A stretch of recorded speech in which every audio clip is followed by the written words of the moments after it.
get into the transition phase right here. So as we transition with the receiver, this is the next phase of it. After the 45 skate occurs, we're going to read the release. This is very simple, but if it's an inside release, we want to think being low hip, low shoulder on the receiver, saying that we have middle of the field safety help, right? We want to end up low, forcing him to the post safety. If we do get a post, we want to undercut it. If we get a dig, we want to undercut it. And that low hip position puts us in a good spot if it is an inside release 7 cut, right? If we get an outside release, we want to maintain high hip, high shoulder position, staying on top of the route, right? Saying that the sideline is now our only form of help. We have to be in control of the route. All right. We also want to have a mental checklist, as this note's saying, what routes to anticipate based on the release in the move area. All right. So just a couple of shots of this concept. We're going to look at the boundary corner right here. We're playing man free with a low hole player in this particular clip. He's playing press man. He gets an inside release. This is the position we're talking about on an inside release, being low hip, low shoulder, playing to our middle of field safety help, right? This position now allows us to see the belt to low body so that when he sinks, I sink, and I can match and undercut the route. All right. What we don't want is a duplication of effort where on an inside release, he's on top of the route and the post safety's on top of the route. There's a window to throw the ball. All right. Now, when we talk about this finish phase, what we talk about is matching the angle. This is not a good example of that aspect of it.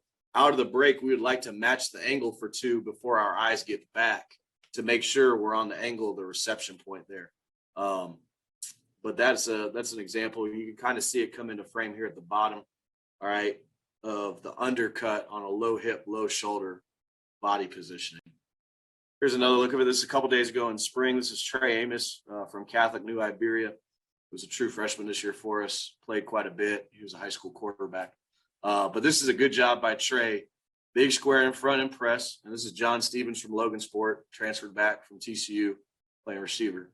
Staying big square in front, all right, ending up on the low hip on an inside release, seeing him chop stutter, matching the angle, and working to undercut the route. All right, so that's what we're talking about on positioning on an inside release. More look at it. All right, another inside release. He's using inch back to a lead trail to an offhand, low hip, low shoulder. Like I was talking about before, low hip, low shoulder puts you in good position to undercut the dig or the post, all right, to be underneath the curl. And now it gives you good outside body position on any 7 cut. All right. We'll talk more about the finish phase here, but we would prefer him to look over his right shoulder there. All right. Here it is versus outside release now. Big square and in front. Offhand. The one thing I don't like about his offhand right here, like we just talked about, as he lands it, his thumb is down. All right. Which means if this receiver wipes that hand off, his shoulders are going to fall forward and he's not going to have the right weight distribution to continue to run forward. We want to land this offhand jam on the breastplate with the elbow in and the thumb up. So that way our shoulders are back to where if I get wiped, my weight is still going forward and down the field. All right.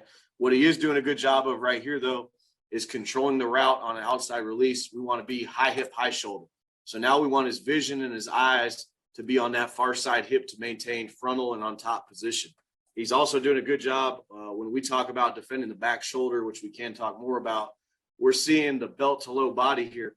All right, if that hip comes open and I'm on top of the route, I want to play back into the route chest to chest for the back shoulder ball. All right, we do not want to turn over that inside shoulder if we're on top of the route and the hip and the shoulder come open. All right, another look of it. 2 Louisiana kids, Trey Amos, Kyron Lacey. All right, offhand jam, elbow in, thumb up is what we want. We want to be high hip, high shoulder. So we're working the same chop stutter drill everyone does, but now we're seeing that far side hip. When he sinks, I want to sink. I want to match the angle out of the break.